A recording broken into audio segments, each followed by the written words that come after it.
এবং তারা যে ভালোবাসা আমার জন্য দেখায় বা দেয়, আমি এটার প্রতিদান কোনোদিন দিতে পারবো না। তারা যখন দেশে যায়, আমি এত ব্যস্ত, প্রতিদিন আমার বাড়িতে যারা গেছেন তারা জানেন শখানিক মানুষ থাকে প্রতিদিন ঢাকার বাড়িতে, প্রতিদিন শখানিক মানুষ থাকে। এবং চিটাগাঙ্গে যখন যাই কত শো থাকে। যেদিন আমি সার্কিট হাউসে যাই, সার্কিট হাউসের কর্মচারীরা বলে যে সার্কিট হাউসে স্যার আপনি আসলে আমাদের অসুবিধা হয়, কারণ এত ব্যস্ততা। আমি সাধারণত সার্কিট হাউসে যাই না, আমার বাসাতেই আমি সবার সাথে সাক্ষাৎ করি।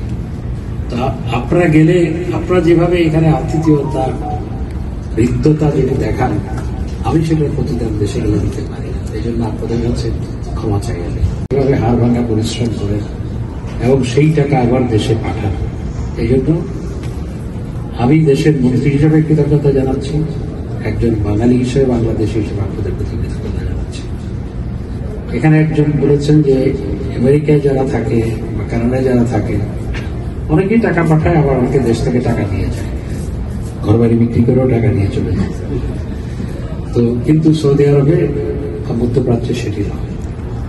আপনারা দেশে টাকা পাঠান, কষ্ট করেন, মাসে মাসে টাকা পাঠান। এই জন্য আপনাদের পরিবার সেখানে ভালো আছে।